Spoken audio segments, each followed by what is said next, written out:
Há figuras na história que parecem carregar o peso de um tempo inteiro sobre os ombros. Homens que, ao emergirem da sombra dos bastidores, se tornam protagonistas de capítulos controversos, ora temidos, ora respeitados. Um desses homens foi João Batista de Oliveira Figueiredo.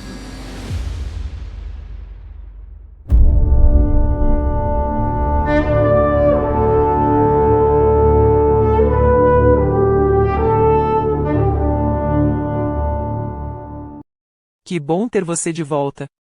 Encerrando esta série sobre os presidentes do período do governo militar, neste vídeo vamos falar sobre o presidente Figueiredo.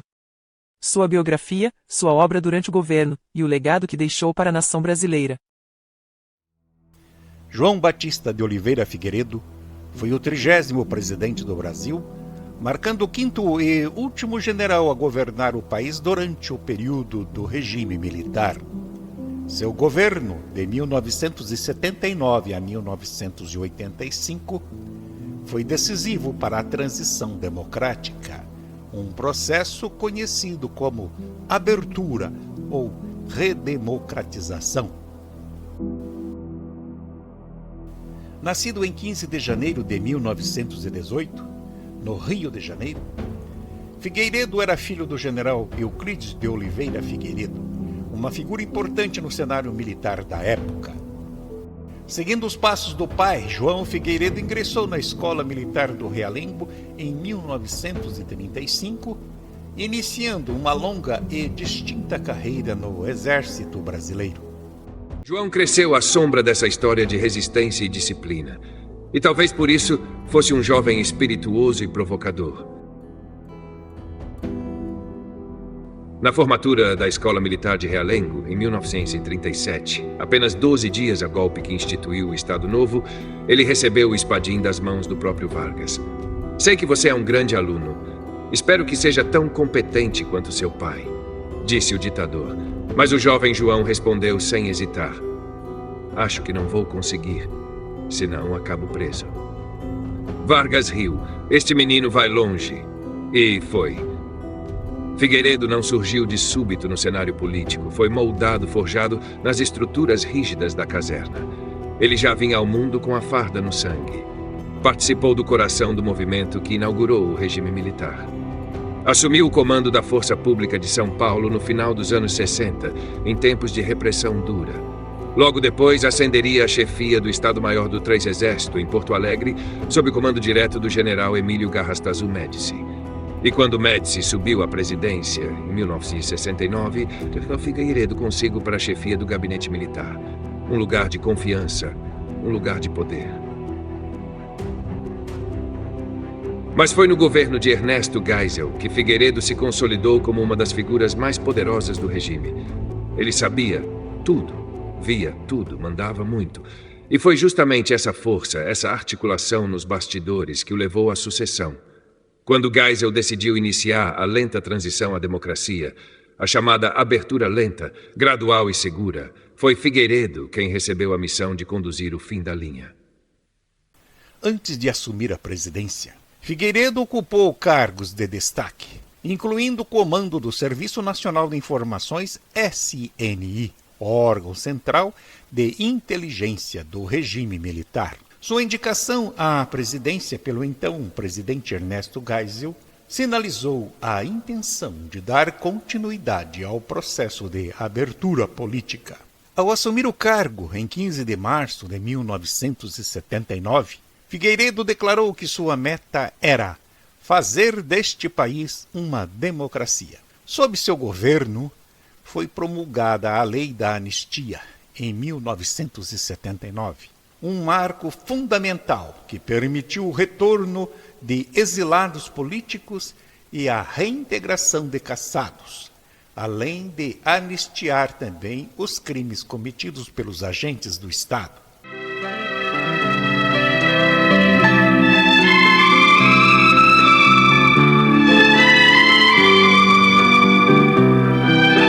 O presidente eleito João Batista de Figueiredo e o vice Aureliano Chaves, escoltados pelo 1º Regimento de Cavalaria, são saudados por populares e jovens estudantes de todos os recantos do Brasil na manhã de 15 de março de 1979, dia de sua posse em Brasília.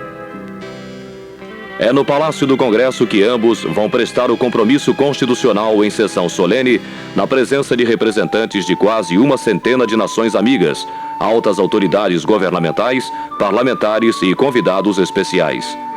São recebidos pelos senadores Luiz Viana Filho, Lorival Batista, Alexandre Costa, Gabriel Hermes e Gastão Miller, deputado Homero Santos e presidente do STF, ministro Antônio Neder.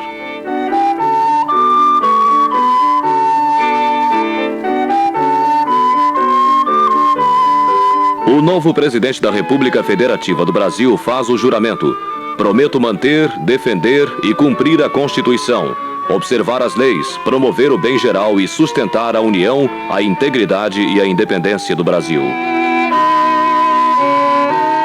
Aureliano Chaves também presta o mesmo compromisso antes que o presidente do Senado Federal proceda à posse dos dois novos mandatários, tendo o senador Luiz Viana Filho sintetizado na ocasião os votos de todos os brasileiros ao presidente Figueiredo. Deus guarde Vossa Excelência.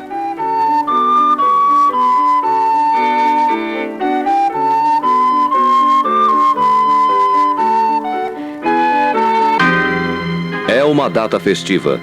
A capital federal está engalanada. O Brasil, país que vem se impondo pelo seu desenvolvimento econômico e social, vê com esperança o novo chefe de governo que assume o poder disposto a cumprir o mandato em favor do bem geral.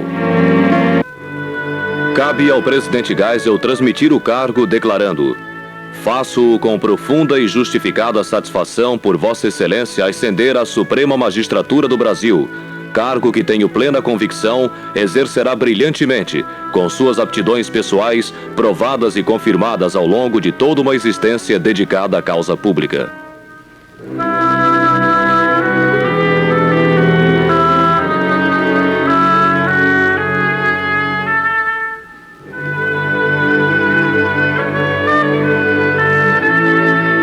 Já com a faixa presidencial, o presidente Figueiredo agradece as palavras de seu antecessor e acentua: é meu propósito inabalável fazer deste país uma democracia. As reformas do eminente presidente Ernesto Geisel prosseguirão até que possam expressar-se as muitas facetas da opinião pública brasileira, purificando o processo de influências desfigurantes e comprometedoras de sua representatividade.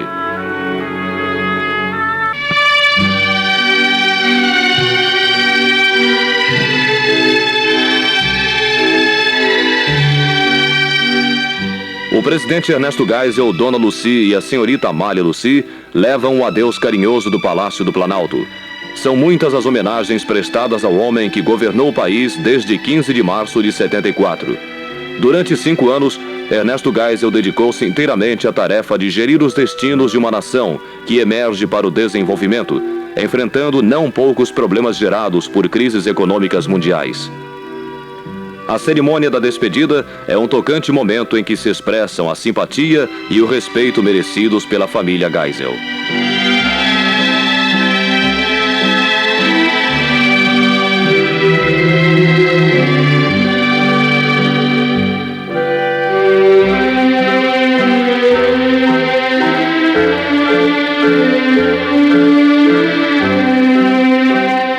Jovem da Caravana da Integração Nacional saúda o presidente.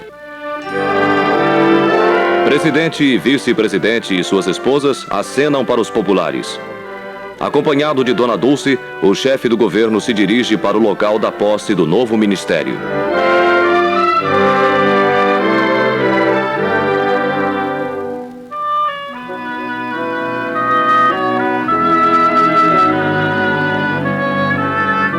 Em breve discurso afirma: elevo minhas preces a Deus para que em cada reunião com os ministros, Ele nos ilumine, inspirando-nos em benefício da pátria e do povo brasileiro. Representantes de 99 nações cumprimentam o presidente João Batista de Figueiredo, e este é um dos pontos altos do dia.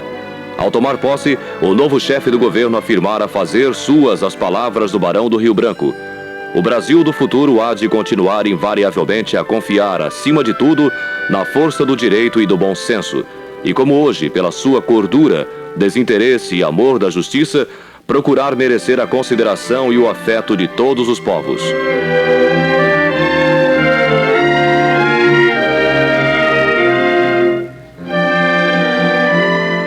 Momentos antes dessa parte da programação oficial no ginásio Presidente Médici, o presidente Figueiredo mantém o primeiro contato direto e informal com o povo.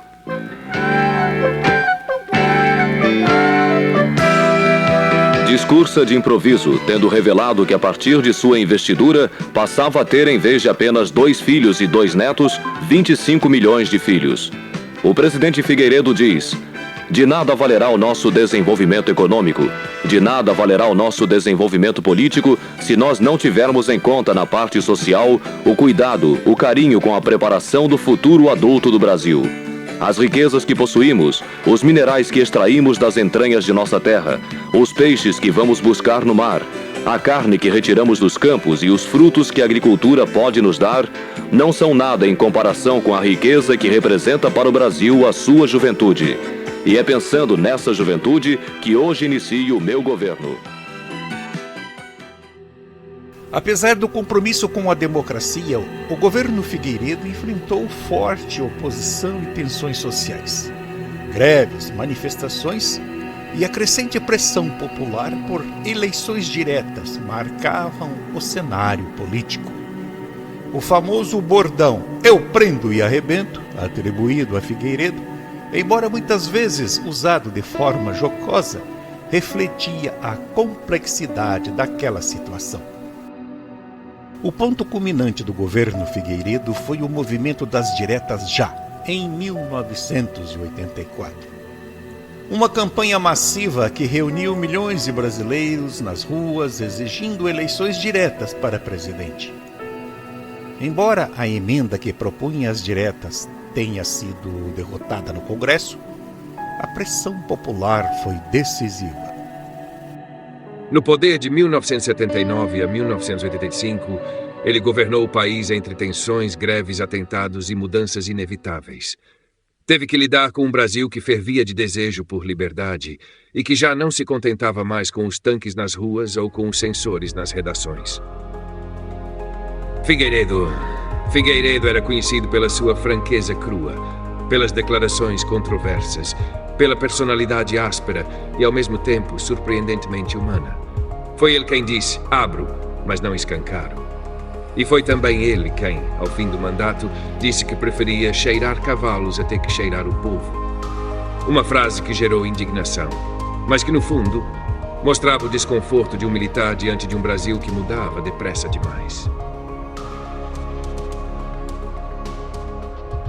João Figueiredo não era herói, nem vilão em preto e branco. Era um homem do seu tempo, um tempo duro, de chumbo e silêncio, mas também de rupturas e esperanças em ebulição. Quando deixou o poder em 1985, foi como se o ciclo se fechasse. O ciclo da farda, da vigilância, da repressão. Cedia lugar ao grito rouco das diretas já e ao sopro tênue da democracia que voltava a respirar. E assim, como tantas figuras da nossa história, Figueiredo permanece entre as linhas do passado, como lembrança, como capítulo de uma nação em busca de si mesma. Em 1985, o Colégio Eleitoral, ainda sob as regras do regime militar, elegeu Tancredo Neves como o primeiro presidente civil após 21 anos de governo militar.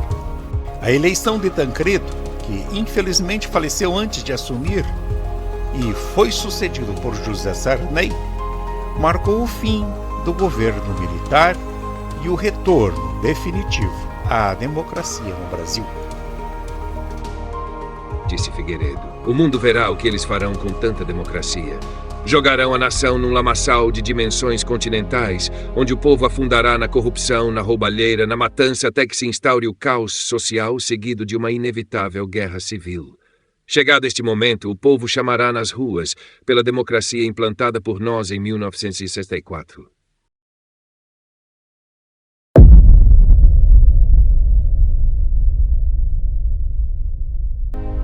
Agora, que tal algumas curiosidades importantes sobre este assunto? Aqui vão 10 curiosidades humanas e intrigantes sobre João Figueiredo, revelando um pouco dos bastidores do homem por trás da farda, seus hábitos, gostos simples, fragilidades e contradições.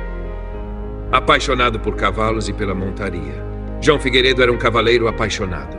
Montar era seu refúgio, sua terapia. Chegou a declarar que vender seus cavalos, anos após deixar a presidência, foi como levar um tiro no coração. Era uma conexão emocional profunda, com cheiro de terra, suor e silêncio. 2. Gostava de comida simples. Apesar do poder que exerceu, alimentava-se com gosto de pratos simples, como arroz com feijão, carne assada e saladas. Tinha predileção por comidas caseiras, típicas do interior, como galinhada e tutu de feijão. Um homem de mesa descomplicada, avesso à pompa. 3. Enfrentou sérios problemas de saúde.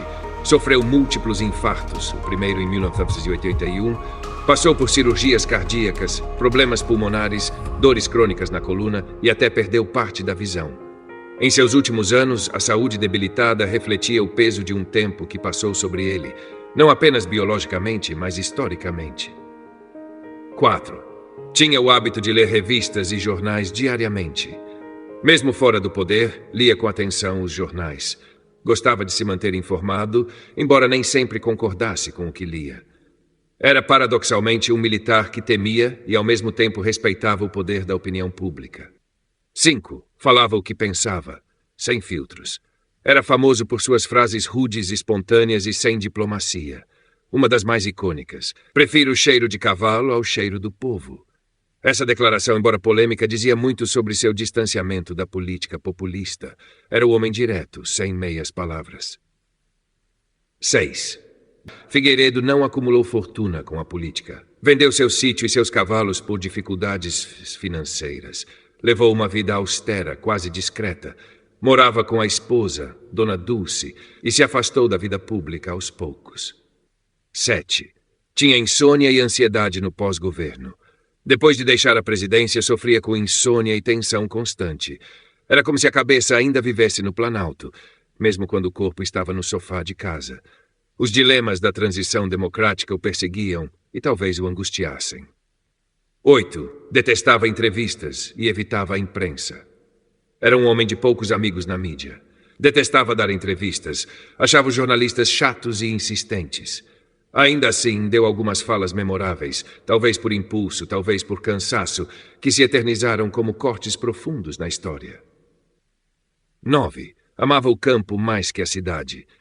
Tinha verdadeira paixão pelo ambiente rural, pelo cheiro de mato, pelo galo cantando cedo. A vida modesta no sítio em Nogueira, Petrópolis, lhe dava mais prazer do que os tapetes vermelhos de Brasília. Era um homem da terra, antes de ser um homem do poder. 10. Sentia-se solitário e desamparado no fim da vida. Em seus últimos anos, Figueiredo foi se apagando lentamente. Afastado, doente e com pouco contato com a política, chegou a pedir: me esqueçam, digam que eu morri.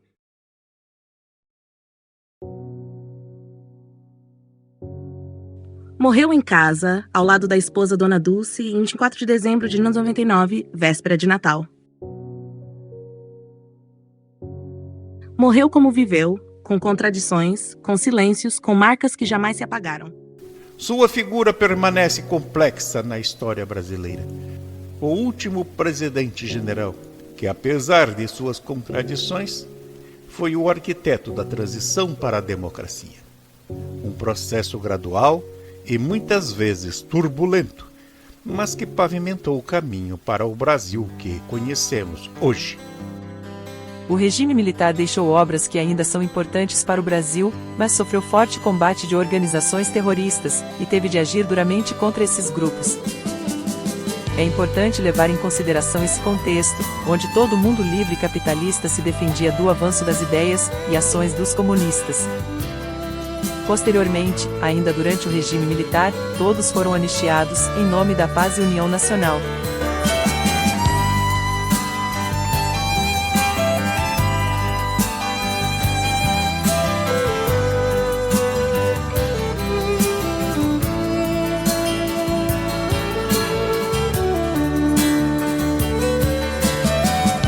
Saia do meu caminho, eu prefiro andar sozinho, deixem que eu decida a minha vida.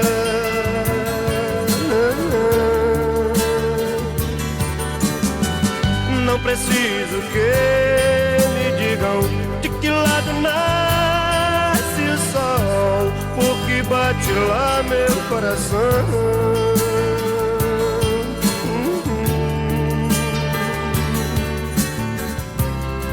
Sonhe, escreva em letras grandes de novo